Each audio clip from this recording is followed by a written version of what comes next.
Detox, such a hot topic, and it tends to pop up at festive times and when we are wanting that summer body. Our bodies are constantly detoxifying, and for this reason I don't like those faddy type detox plans. They're normally juice based and they also can burn a hole in your pocket. So in this video I will talk to you about why I don't like them, what happens in detoxification, and also 3 foundations that you can implement to help you every single day detoxify your body. Detox is actually a very complicated process that requires all sorts of enzymes and protein transporters and also cofactors, and it is metabolically really demanding on the body and so requires a lot of energy. Energy in the body is made by our mitochondria. Now these are little power factories inside each and every single cell. Now the energy is in the form of something called ATP, and I won't go through it in this video because it will complicate things, but mitochondrial health is essential for all detoxification. You can think of detoxification as being broken down into 3 different phases. Biotransformation, which is phase 1, this takes fat-soluble substances. It makes them more toxic but less fat loving, and then they are ready to be passed on to be processed by phase 2. Conjugation is phase 2.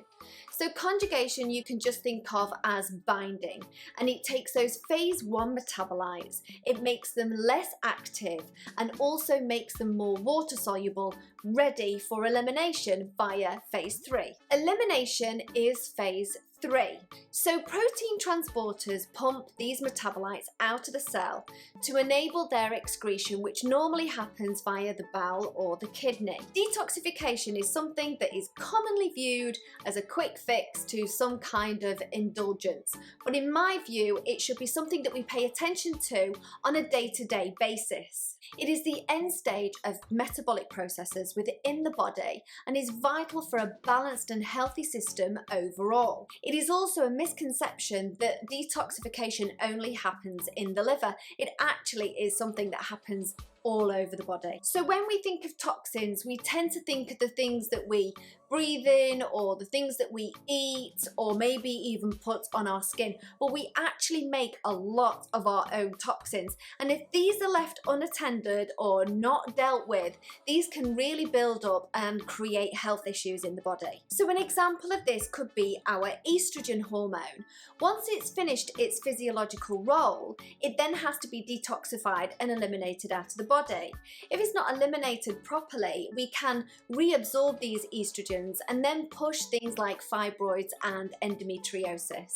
So this process happens every second of every day to neutralize and eliminate substances out of the body that, if they were left to accumulate, could cause serious health issues. There is a constant input of toxins, whether that be from the outside, our environment, or whether it be the ones that we make ourselves, and so we need a constant, steady output, and you know what that's going to be.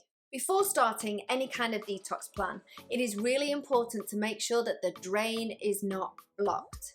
If you are not going to the toilet every single day, drinking enough water to be able to urinate frequently, and then you start a detox plan, you are going to have a backlog hitting a blocked drain. Exactly the same as having a downpour outside and your guttering is full of leaves.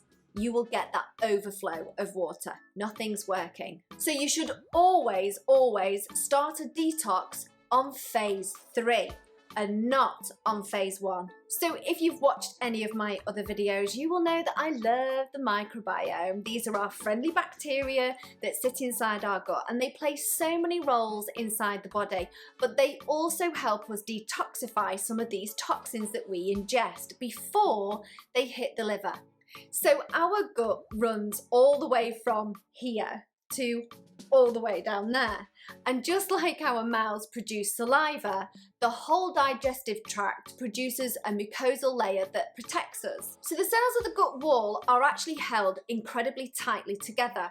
But when we eat foods such as grains, alcohol, lifestyle choices, medications, even excessive exercise, these junctions can really slacken off, and this increases that toxic load. So again, a plan of gut health has to be at the forefront of any kind of detoxification regime. A key point of elimination is the role of bile.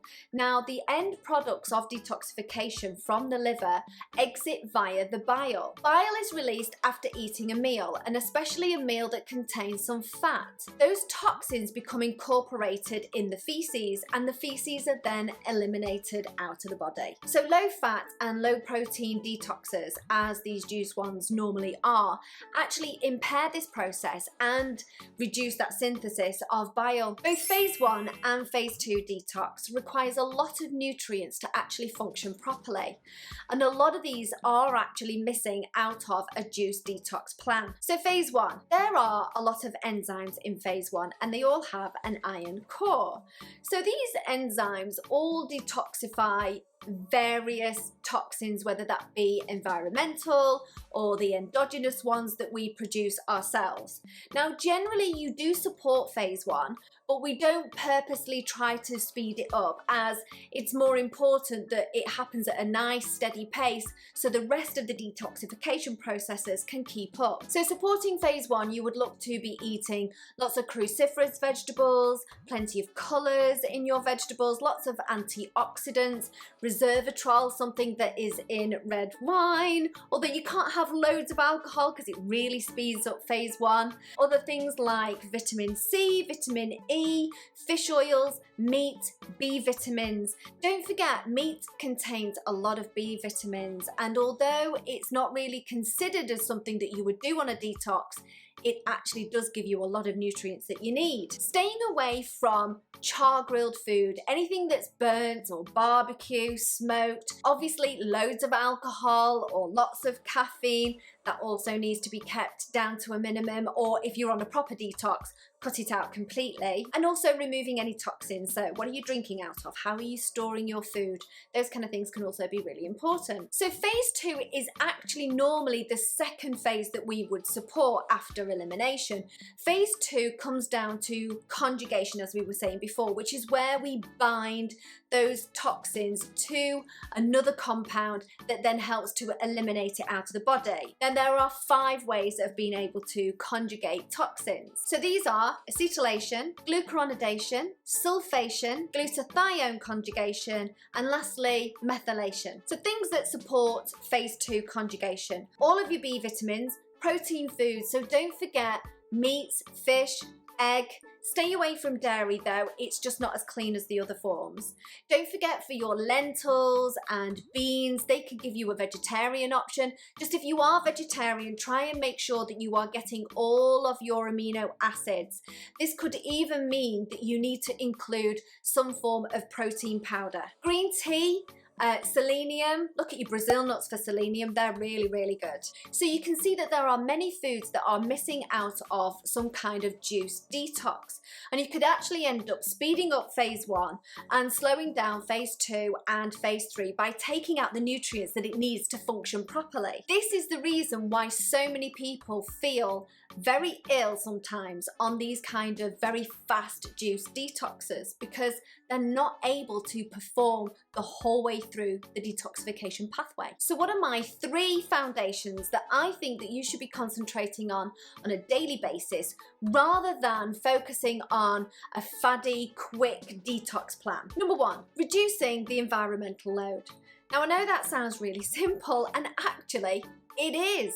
If you concentrate on making smaller switches on your daily life that reduce the toxin load that's coming into the body, it really is going to help support your detoxification system. So some of the things that we've already mentioned, like alcohol, obviously smoking is one of them. Eating those smoked foods, char-grilled foods, fried foods, they all contain toxins that need to be detoxified and eliminated. Go organic wherever you can. So obviously that's just going to reduce the toxins that are sprayed on the crops to help make them either grow or protect them from insects, etc.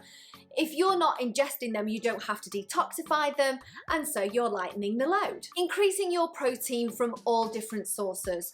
So I know that I've said that meat contains a lot of these vitamins that we actually need, and of course it contains all of the amino acids. But obviously, if you're vegan or vegetarian and you don't want to be eating meat, it is possible to get the amino acids, but just be more aware of what you're actually doing, and do you complete all of the amino acids? Our body makes things like glutathione from different amino acids, and so you need those substrates in there to be able to make glutathione. Considering grass-fed meat or even wild meat, there are some brilliant websites out there that do provide wild meats that don't go through the traditional raising of cattle that we do at the moment. So if that's your issue, do consider those other options.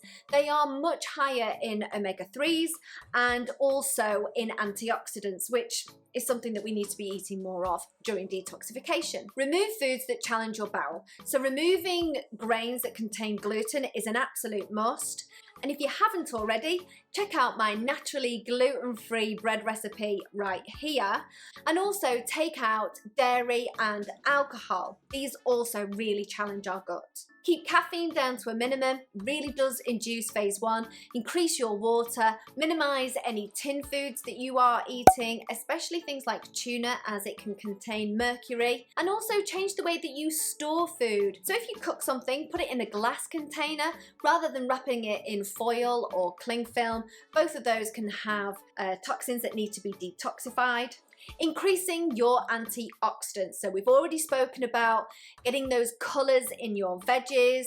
We need to think about selenium and zinc, so any kind of nuts and seeds, seafood, oysters, they're another great addition to add into your diet. But vitamin A, vitamin E, vitamin C. If you do really struggle on getting those greens in, there is a green drink that I really like, and that is Terra Nova Life Drink. I will link it down below.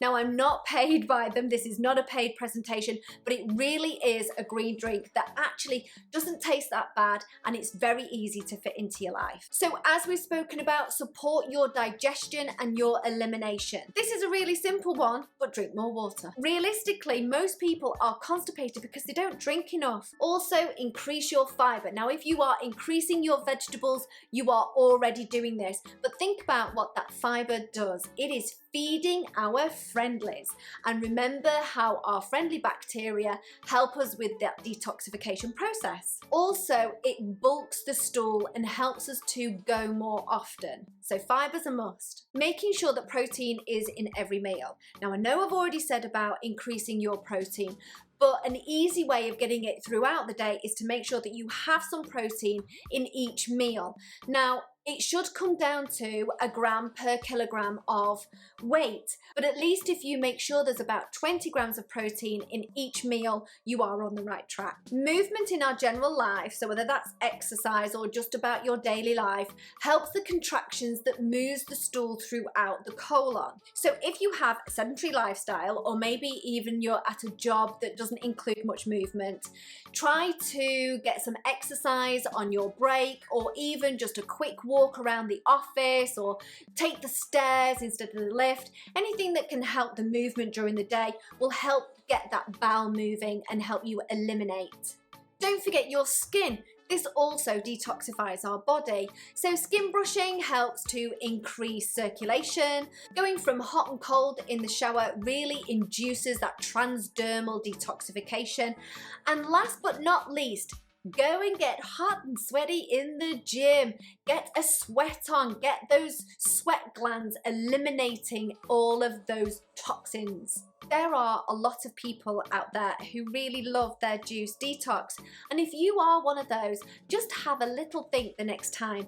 Are you having all the nutrients that you need to complete those 3 phases? If you've liked the information in this video, please give me a like and a subscribe, and click the little bell icon, and I shall see you next week.